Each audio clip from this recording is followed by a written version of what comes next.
Mr. Thorn, once again, thank you for joining me. I appreciate you coming out and everything like that. Obviously, I'm on the road right now, so things are a little bit more cluttered, a little bit more difficult and whatnot. But how are you doing on this fine day, my man? Doing great. Excited to talk some quarterbacks, some rosters, I mean, I think things it I was. like. Sorry, what were you saying?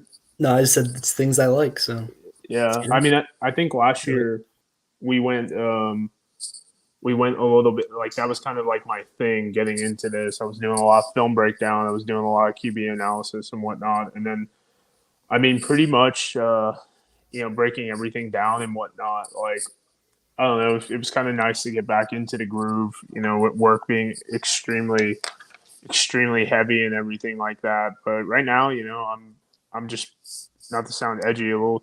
I think we're pretty blessed to be able to knock this out, and I mean it's right around the corner. The rosters are air quote finalized for whatever that's worth, and then here we go. Let's get it to it. Pretty much for guys and gals who are watching us right now, was going to do talk a little bit about the UFL rules, talk a little bit about final rosters, but with the quarterbacks making headlines right now. That's pretty much on the forefront of what my headspace is. So, without further ado, let's break it down, man. What do you make about the quarterbacks getting signed recently, like Teamu, Silvers to St. Louis, Tiano getting released, all that goofy stuff? Yeah. Obviously, I think the three guys that are the most important to all that is, Teamu, McCarron, and Corral. Those are the three that I think have the easiest track to actually make an impact on their teams. Obviously, McCarron and Teamu, we know what they are at this point in a spring football league. We have a lot of context, 10-game sample size, more for Teamu, obviously. Um, those two guys are so huge for how those offenses operate that I was really worried if one or both of those guys weren't going to be back, how those teams would figure out they'd have to basically have a new identity, I feel like, because their strengths so aligned with what they want to do there, especially Teamu, where like his skill set is like perfect for that kind of RPO forward, system. And then Corral is just like really fun. That's one that, I don't know if a guy like Corral joins a spring league in years past. This feels like something that's kind of new. And it's not just at the quarterback position. You look around the league, there's a lot of guys that I'm like, ooh, that's someone I really would have thought would sign a futures deal before joining a spring football league. So that, I mean, quickly on Silvers, he's a good backup, but like, obviously with McCarron there, I don't really see him more than that. And I've always been a little disappointed with where St. Louis goes with their backups, because you have a veteran in McCarron. I would really like for them to have at least one guy that's a little younger that, maybe they go after a Matt Corral and, you give him a good mentor and give him a year to, become a professional. But they really don't seem to do that. They're like, okay, we're going to go for vets. We're going to go after Nick Tiano, Manny Wilkins, Brandon Silvers, guys who've been around for a while or in their back half of their 20s.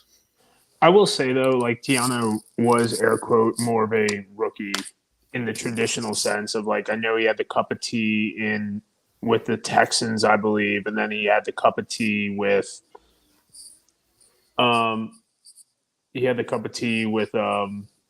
the CFL, and then Manny Wilkins kind of had only 2 years in the league as well. So I do think that there is a little bit of like younger guys and whatnot, but at the same time, yeah, there's no one that to me is very like you said, the Matt Corral, who was a part of the 22 class and then disappeared and then is now a part of kind of that QB purgatory and whatnot. But getting into the rankings, as you can see, number 10. I'm doing 10, and Mr. Thorne's doing 10 as well. Getting into the rankings and everything like that, I felt that even though I don't see him playing at all this year, I felt to give him a little bit of a shout out was Jalen McClendon. Last year, he was not ranked at all for me. And then he transitioned into the starting role, arguably became very effective. Was a part of the 2020 XFL, and then from there, obviously progressed into the starter in 2023. Career totals: 873 passing yards, 5 touchdowns, 2 interceptions. Nothing too crazy, but there's also a lot of upside, which we probably won't see because I mean Teamu pretty much plays in every game he he's a part of. Yeah. Quickly on McClendon before I get into my 10, I think now that they've got Tamu back, I do kind of understand them going after Francois first. When you're thinking of replacing De'Aaron King, I think he has a better skill set for that. It's kind of like a run first. Okay, we're up 2 scores. We need to run the clock. He's a little bit more fit for a role like that than maybe McClendon is, where McClendon I view as more of a Teamu type. If you're those are your two kind of like archetypes for this offense.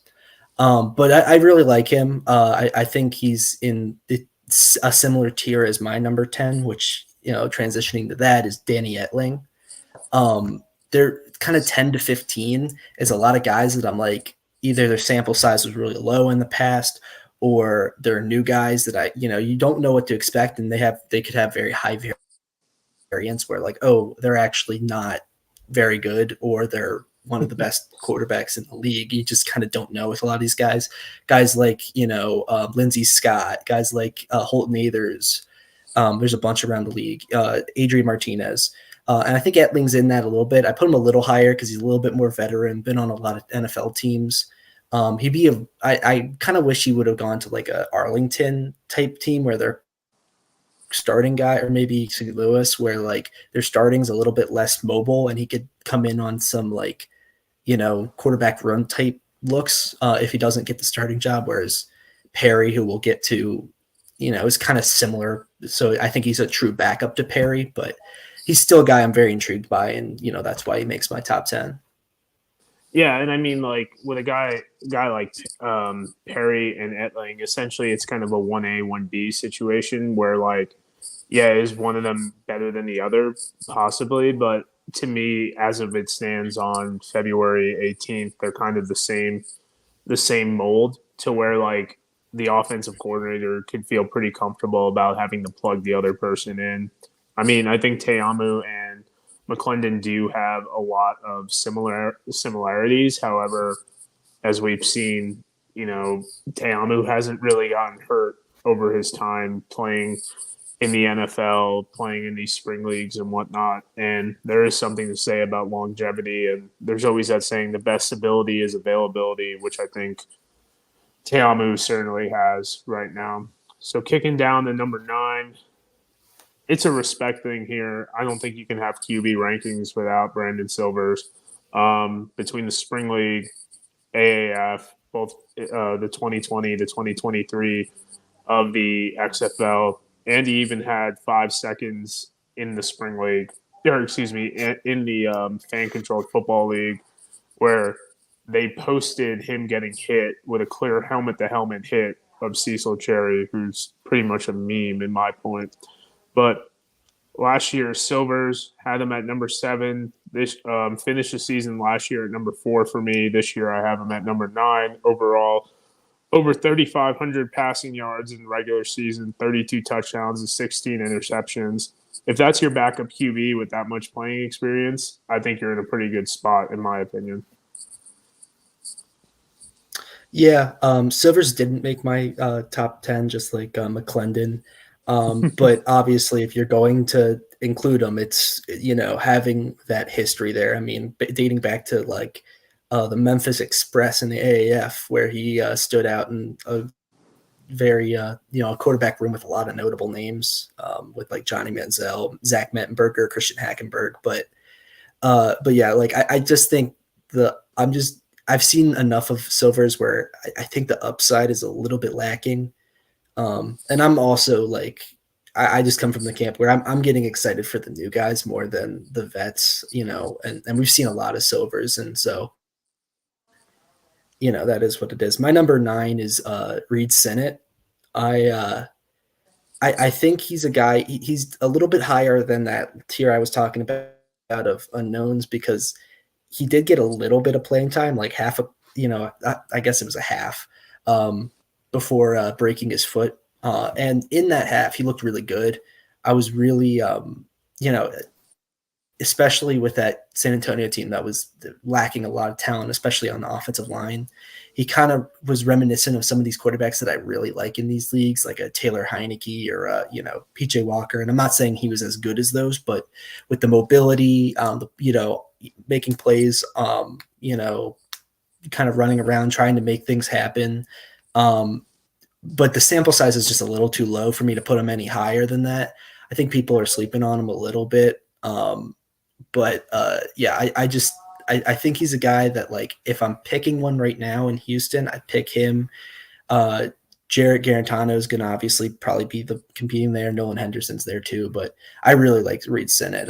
I hope he's able to, win that job. And, he's a guy I could see going back to the NFL.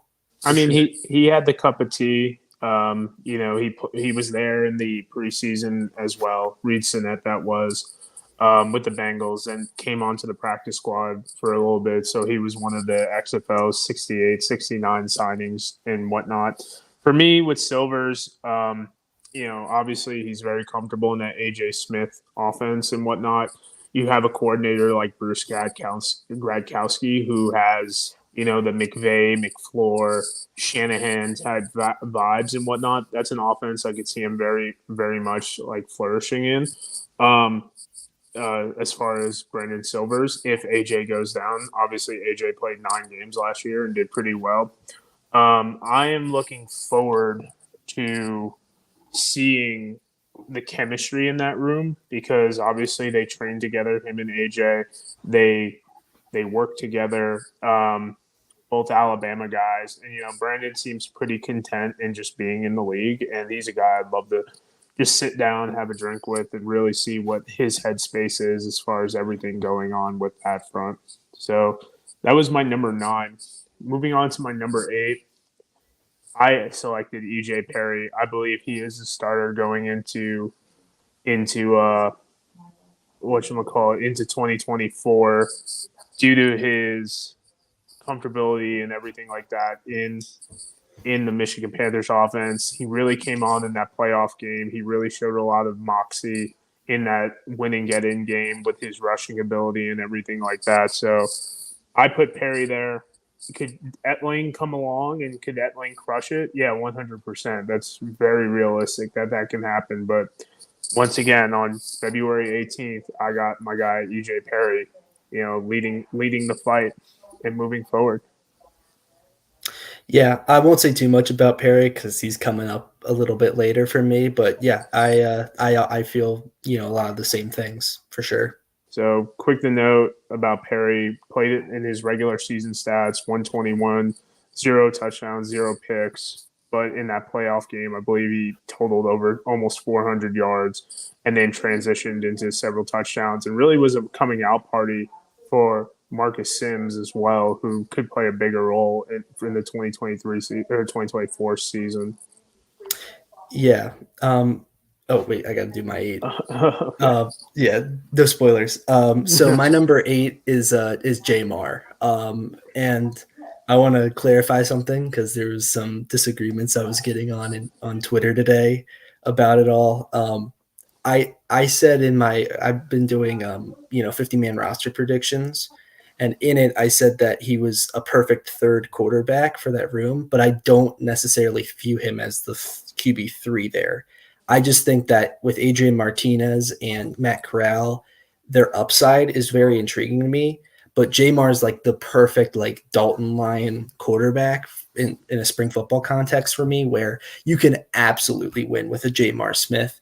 And I think he's a great addition to a room like that, especially with the experience he has in that system dating back to being at La Tech with Coach Holtz. And with all that said, I kind of am worried if he's starting, I think it says a lot more about the other two guys than it does about Jamar. But I wouldn't be upset because that team's uber talented, and I still think you can win games with Jamar. But I think eight's like about right for him. Where I don't, he's still a starting quarterback to me in a league like this, but it's kind of like if a guy plays well, it's like I'm just worried about. I don't know if he could ever really get into my personal like top four. Yeah, and I'll dive in my opinions on Jamar, but I just think a lot of people are sleeping on him. Pretty athletic with the rushing ability. Won a Player of the Week in week 1, 2022. After Magoo got hurt, people forget that he does have a lot of injuries that have piled up on him. Granted, a finger issue isn't as serious to me, but it could be. So we're not really sure on that front and everything like that. So it's it's it's to me like there's so many different variables with it as well. So I don't know. It's to me it's there's a lot of different variables on that front. Moving to my number 7. Hold on real quick. I'll start with my number 7 while he's dealing with that. So my number 7 is Quentin Dormandy. I think that with Dormandy, he's a guy who his play was very up and down the stretch. So I don't, like it was with a bad team in Orlando, and there were a lot of poor play surrounding him. So I don't put too much on him, but I am a little. I just want to see it with a better cast that, because there were some times where he was throwing some awful interceptions or taking poor sacks. There was a lot of things where it was like, yeah, he doesn't have the talent surrounding him, but he's playing a little too much hero ball. He's forcing it at times.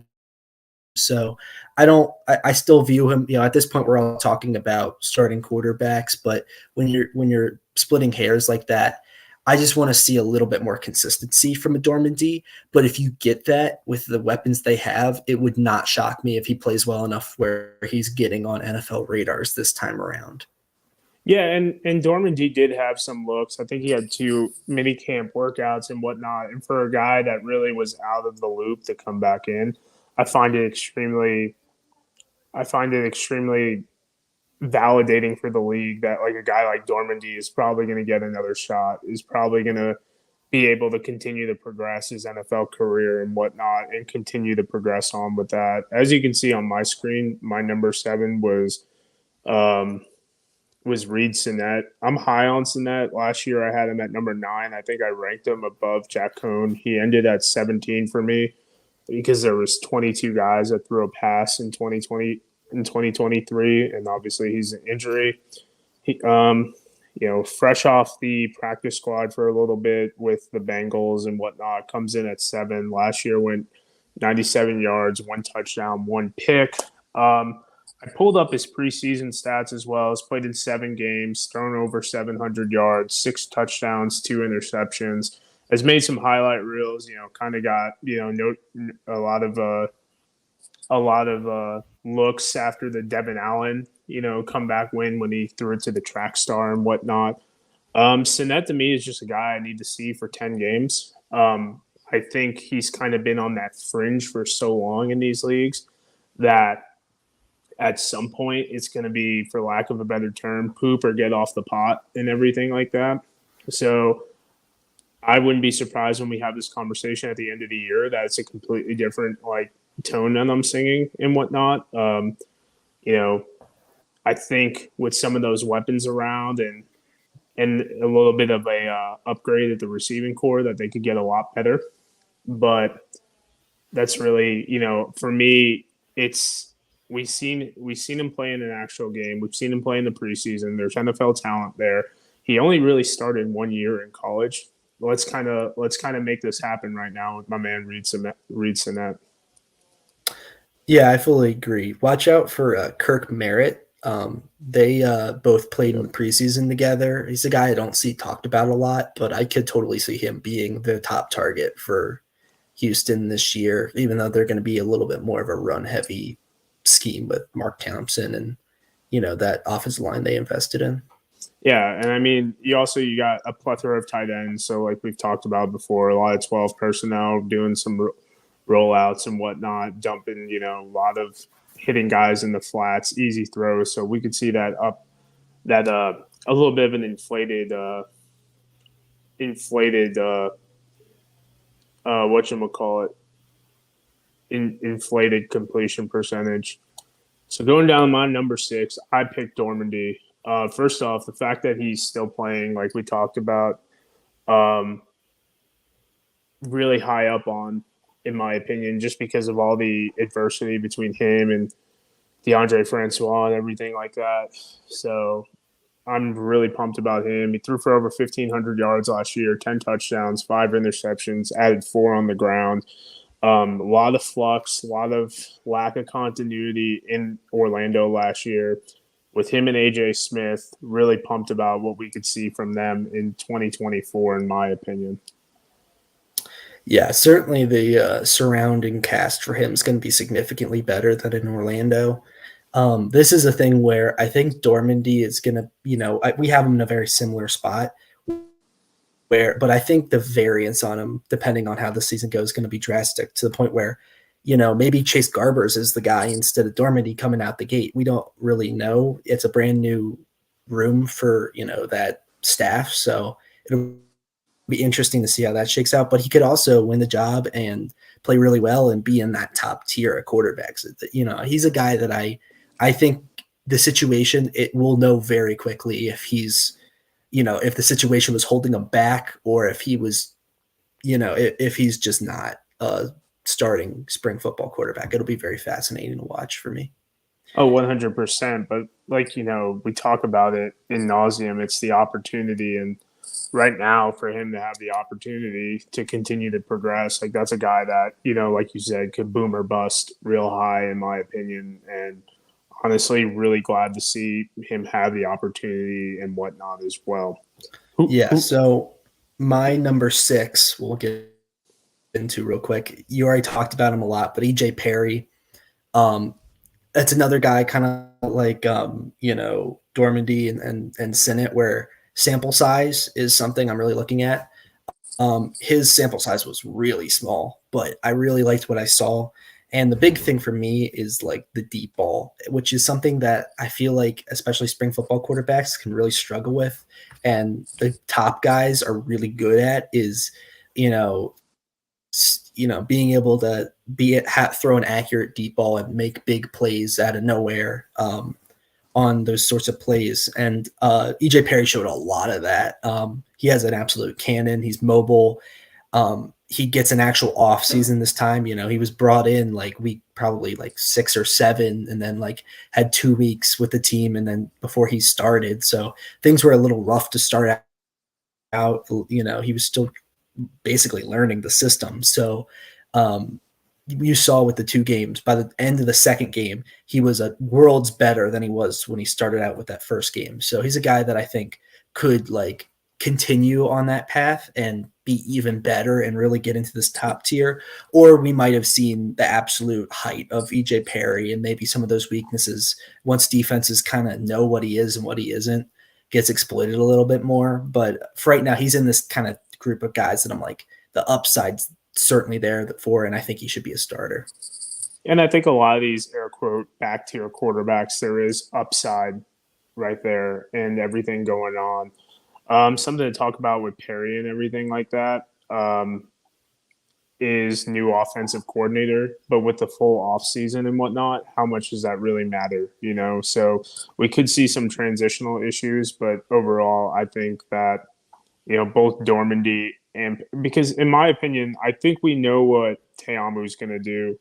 I think we know what Cookus is going to do, and I think we know what AJ is going to do. And if they have seasons similar to their resume, they're all going to be fighting for 1, 2, and 3, right?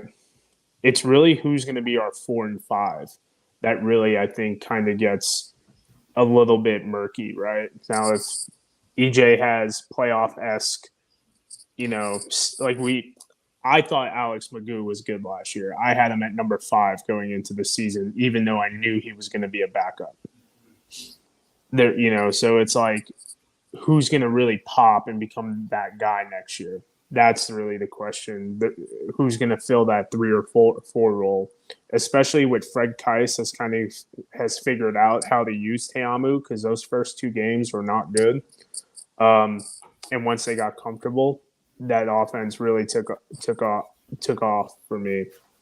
So going into number 5, I got Arlington Renegades, Luis Perez, XFL champion, has thrown for almost 5,500 yards in regular spring season games, 33 touchdowns, 19 picks. I mean, it just doesn't get, as far as resume wise, much better than that. Obviously, competition down there. Holton Ahlers is a guy that everyone's going to be talking about. Lindsey Scott, 26-year-old rookie at this point. Very curious to see what he's got going on. Really pumped about everything on that front. And Mike's writing in the comments right here. I could tell you guys this: there are a couple NFL quarterbacks that the UFL is still in talks with.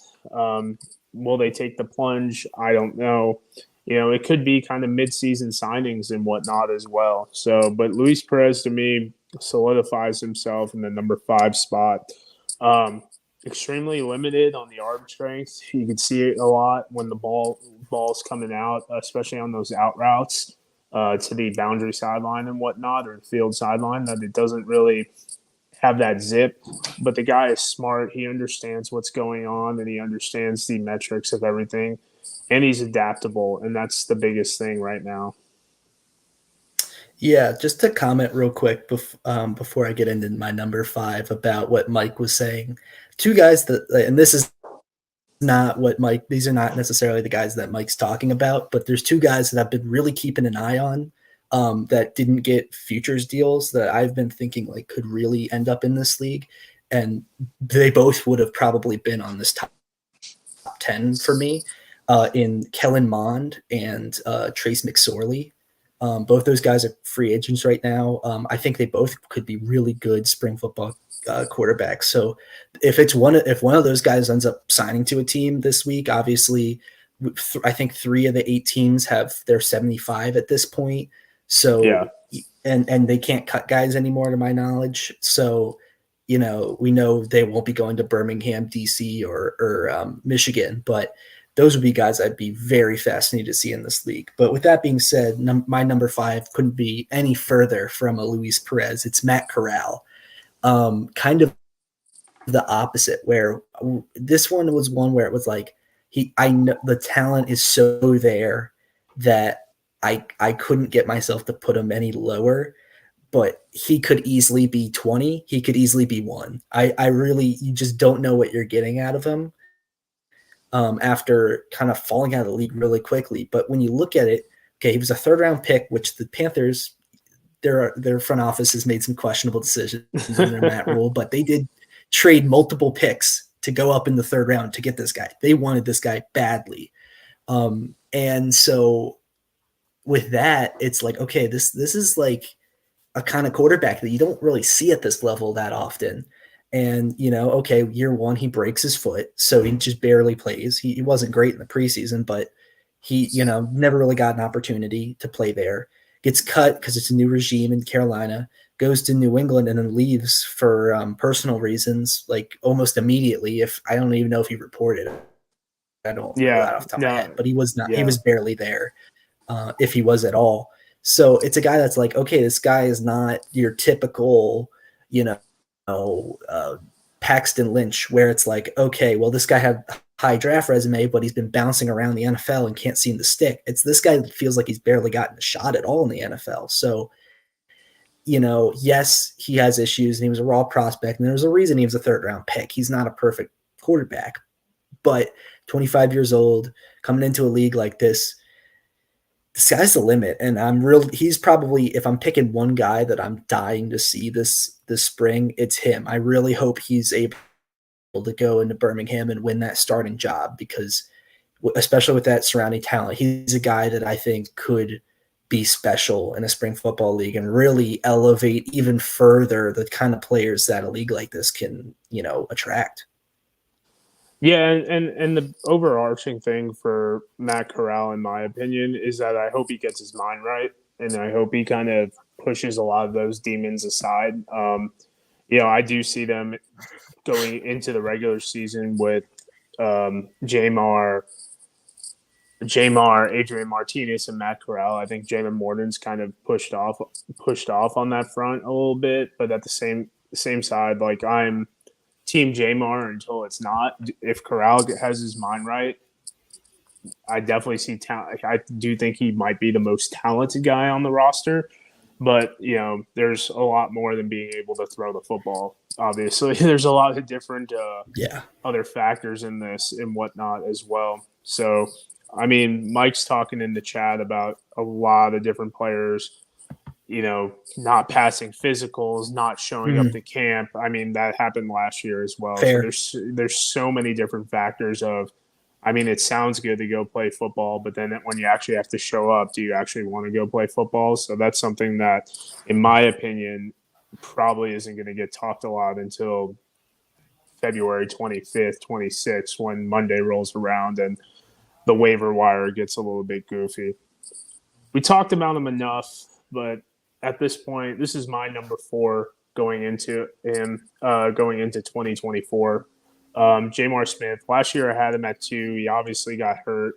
He only played in 7 games in 2022. Obviously they won the championship, but he got hurt that game, which a lot of people always forget about Alex Magoo coming in there and possibly, granted Victor Bolden won the MVP for the championship game, but Alex Magoo probably could have as well because that one interception he threw was off the hands of one of his receivers. But I'm pretty high up on Jamar, over 1,700 yards, 11 touchdowns, 7 picks. Obviously, like I said, week 1 player of the week and a 2-time champion. So with Jamar and everything like that, I'm really high up on him, really want to see him succeed. Obviously, there's a Skip Holtz connection. Obviously, there's a lot of different variables. The receiving core's back. Jay Sternberger's back. The running back room, in my opinion, got better.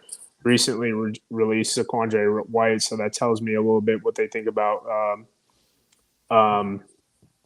Ricky Pearson as well. But I mean, I think it's Jamar's job to lose. I think he's been around as a veteran. He recently had NFL workouts, and as Mike points out, there are durability issues here. So could he get Wally pipped? I don't know, but I do think that based off, like I said, February 18th, let's see what happens on that front.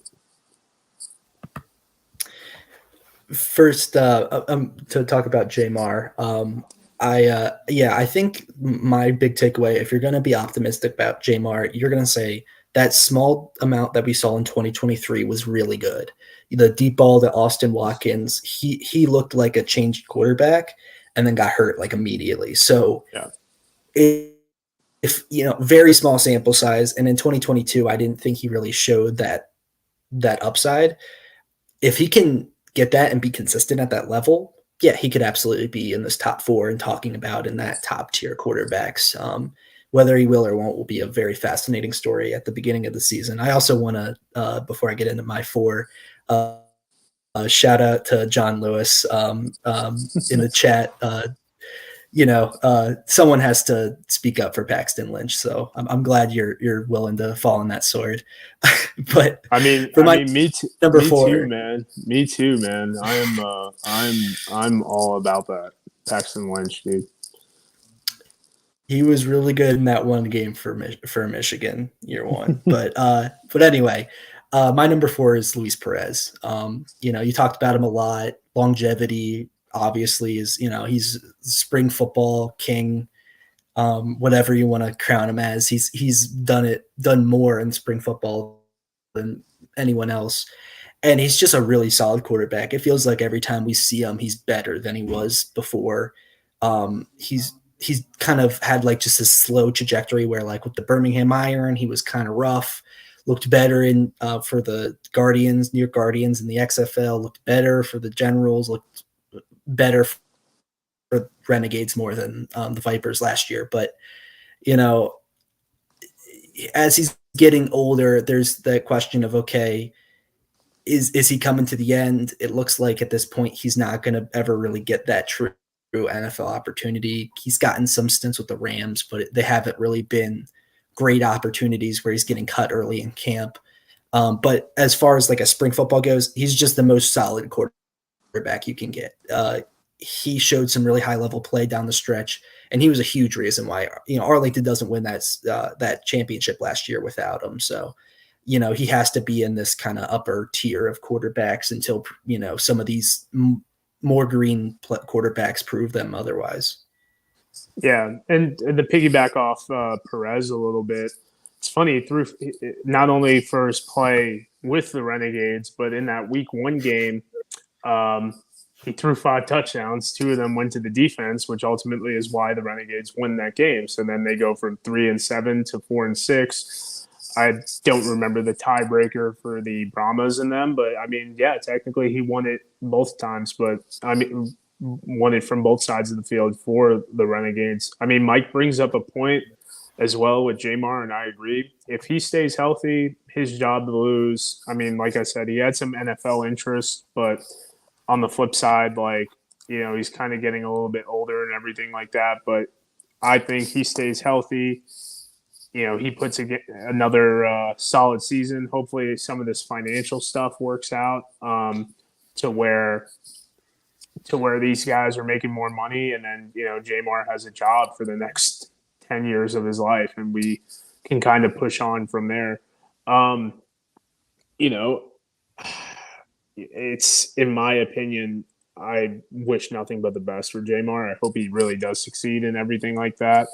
But at the same time, this is a performance-based business, and if he's not doing what he needs to do, then, on to the next one on that front. So that's my number 4 quarterback. Going into my number 3, I put Te'amu. Quick stats, just under 5,000 yards, 33 touchdowns, 17 picks, almost at 1,000 rushing yards, by the way, between his USFL and XFL rushing statistics. Last year, I had him at the number 1 QB going in. He finished at number 2. This year, I got him at 3. 2023 All XFL guy, Offensive Player of the Year. He's a guy that could easily pop up to number 1 or number 2. His passing ability is a little bit limited for me, but we really saw when Fred Keiss got comfortable with him how much better everything kind of worked out, and I'm pretty pumped about what I'm seeing from Te'amu in 2024. Yeah, absolutely. We have the same top 3. He's number 2 for me. So I'll get into that a little bit more with mine. But my number 3 is Case Cookus. With him, I mean, at this point, you're really splitting hairs. I love all 3 of these guys. I'm really excited to see all 3 of these guys. The reason I have Cookus at 3 is just I am worried. Like, he didn't have great protection in Philly. But I'm hoping that he has better protection in Memphis this year. But MBT was sacked just as much, or I think it was maybe 1 or 2 sacks less than Cook is last year under John DeFilippo's system. And I'm just a little bit worried about durability, and you really saw him get beat to hell, and it just feels like there's some issues protecting himself. And the highs are still high, and you're completely comfortable with him going into the season. This is splitting hairs. I don't want to make it seem like he's a big issue or a big question mark. But when you're talking about it, when you're talking about comfortability and which guy do I feel I feel the most confident will work out in, Cookus just has the most worry, where it's if he's getting beat to hell back there, it could get rough. You saw him down the stretch. I mean, he was trying to will his team, that was just injured completely. They were missing everybody by the end of that season. He was trying to will them into the playoffs, and he took a lot of hits. And I worry about that. It seems like and he's not as mobile as like a Teamu, obviously. So he can't really escape pressure as easily. So that's why he's my 3. But still, obviously, as a Memphis fan, you have to be ecstatic to, get a guy like that, to fall in your lap at 1 with that whole draft dispersal process. Yeah, and I mean he's my number 2. Like you said, I do feel like you're splitting hairs at least in 2 and 3. Something I want to bring up is what are we going to see this role for Cole Kelly that could spell some of these hits? Um, Towards I believe the last 3 weeks, Cookus was their leading rusher. I think in 2 out of 3 of those games, and I think he had over 30 yards rushing in all 3 of them. So, which for a non-mobile quarterback is something that I really wanted. I wouldn't want to see. So maybe if you could put Cole Kelly there on the read option, get a little bit cute with everything like that. From there, maybe you're able to kind of manipulate the situation to where Cookus is able to survive a couple more games and whatnot as well. It's 3rd and 17.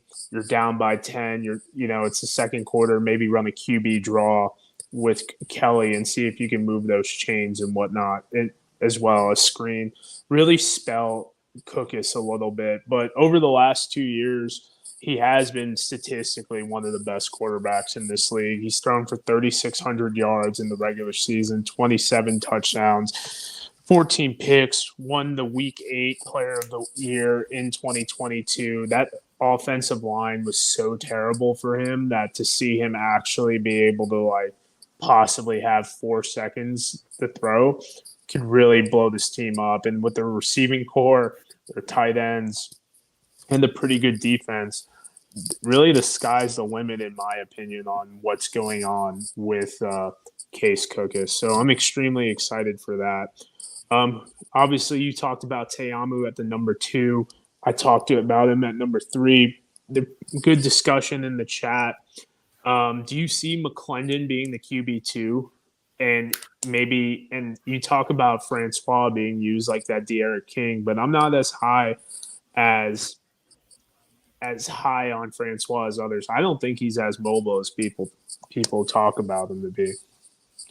Yeah, I mean, obviously we'll see. I don't think obviously De'Aaron King impressed a lot more in a very similar role, but he was used, in Orlando like that. So that's kind of why in my head, like I mentioned earlier and what Mike's saying in the chat, like I think if you're having 2 active quarterbacks on game day, those are probably your 2 because they clearly like using the multiple quarterback and having the running guy. But yeah, I did not think Francois was going to be in a league like this. Mike mentioned DeAndre Johnson. In a role like that, like I think that would be good for him. I wasn't as impressed with him in 2023 after post injury. He was great for the Generals in 2022, but he had a lot of surrounding talent.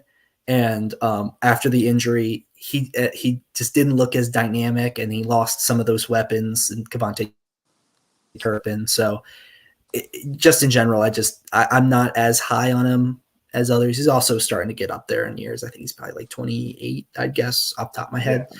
But yeah, talking about Teamu as my 2, I fully agree with the I think he's not going to be like an NFL guy ever at this point in his career. It's clear that in a pro style offense, he's not a fit. You saw that with Tampa Bay with Todd Haley in 2022, but for what they need in that offense, he's perfect. And so yes, I think Case Cookus might be a better overall quarterback when you're ranking them this year. Teamu, I just feel fully confident that he's going to just run it back and be one of the best quarterbacks in the league. And, they're basically running it back this year. Obviously, he's losing 2 receivers in Lucky Jackson and Chris Blair that are now signing futures deals in the NFL, but they reloaded the cupboard there. They got 2 guys who are NFL vet wide receivers and Preston Williams and John Hightower that I fully see going into that and being your starting 2 guys. They brought back Josh Hammond. They brought back Abram Smith. They're tight ends. They lost Ethan Wolf, but for the most part, they're running it back there too. I just feel very comfortable. And I'm like, like obviously maybe he's not that NFL guy that like, oh wow, he's Alex Magoo. Maybe he never shows that height, and maybe he comes down because some other guys do that instead. But just as what he is in that offense, he's an absolute perfect fit. He fits like a glove there. Yeah, no, I'm definitely intrigued. The problem is obviously there's only 24 spots right now with quarterbacks and everything like that. So to me, it's very intriguing to kind of see like who doesn't make it, who doesn't, who doesn't succeed and whatnot, and to see if the what's the word I'm looking for, the ability to cut is a little bit higher, like the noose is a little bit tighter around people's necks as far as like kicking them off and whatnot. So that's my opinion on that. Obviously, going down to number one. Oh, let me kick it. Obviously, kicking down to number one is this man right here, getting his own press release, everything like that. What are we thinking about Mr. McCarron coming back? Obviously, last year, 2,100 yards in 9 games, 24 touchdowns, 6 picks, and then 1 rushing touchdown on the ground. So, I mean, the stat line with a reloaded receiving core, maybe they're not as good as on defense because everyone got better. But, I mean, I think they got better on defense personally, but I think everyone did. So, the standard might be a little bit higher. But with that being said, I could see them maybe not winning as many games, but McCarron having better numbers because of the receiving core. And they bring back 5 of 5 on the offensive line as well. So you bring back 5 of 5 on the offensive line. You have Eric Magwood there who started 2 games, in addition to the other guys that they had brought in as well, like Sage Doxactor and everything, like guys with starting experience. It can only get better. Yeah, I mean, I'm in full agreement. It's nice to have one we rank exactly the same, and obviously McCarron's one. I think if you're as far as like guy that you just are like set it forget it, this dude's awesome. AJ McCarron's that guy, and I wasn't even a McCarron believer going into last year. I kind of was a little disappointed that a guy like this would be playing in a spring league, because it's like it's cool that he's giving it a shot, but it felt like a retread a little bit, and he completely made me completely wrong on that. He played unbelievable. He clearly cares so much about spring football, and obviously talking on that side, it's just cool that he came back at all. Like, I know, like, the fact that like he had to request a release from an NFL team to come back here, that's awesome. And I think that's something that if we can see more in these leagues, it could really be a sign that these things are here to stay, where guys are looking at it and they're like, well, I could sign a futures deal, but I want to go play now. And so I'm going to go to this league because I want to play. And that's awesome to see from a guy like him. And as a leader, as a quarterback, obviously, I haven't talked about it a ton, but, he can make every throw. He's perfect in that offense. He got better as the year went on. It started a little rough, but, he figured it out. He's got so many weapons now, adding guys like Jamarcus Bradley, Ja'Cory Pearson, Blake Jackson to an already pretty good receiver room. The sky's the limit for this. And yeah, I agree. Their defense is not. I'm a little interested to see what the upside in that group is. But if they can be at least decent, this is a team that's going to be competing for championships this year. Yeah, and I think the defense, its strength is actually their secondary, a complete rework of 2023. PETA being there on the edge, there are some key pieces in the interior defensive line. But, are these linebackers going to be able to actually compete with the running backs and tight ends coming in? They're linebackers from a coverage. They're all good, but are they great? And none of those actual interior traditional linebackers, in my opinion, are amazing. So I am looking forward to it, obviously. I think he's going to blow the league out of the water once again. I think the added offensive line help is really going to be intriguing and whatnot, but this flip side as well. this is all cool speculation and all good fun and everything like that. But the flip side, like we really need to see pen to paper on a lot of this stuff. So I still think St. Louis goes 7-3, and I think that's good enough to go to a playoff game. I don't know who they lose to, but it's really hard to go 10-0 in these leagues and run the table. And even Birmingham had their slip ups last year. Even DC obviously had their slip ups last year. So in my opinion, it could get really, really messy on everything like that. But we've been going at this about an hour. This is way longer than I thought it would. So I think we're gonna have to do this maybe next week for the rules and everything like that. Um, Mr. Thorn, any final like words or anything like that you want to bring? Because I don't, on a Sunday I haven't had an off day. I need to kind of decompress a little bit. Yeah, that's totally fine. I guess I'll just shout out my stuff. If you want to follow me, I'm on Thorn PFN somewhere here. I don't know where I point, but that there you can see my roster doc, which is the thing I spend the most time on.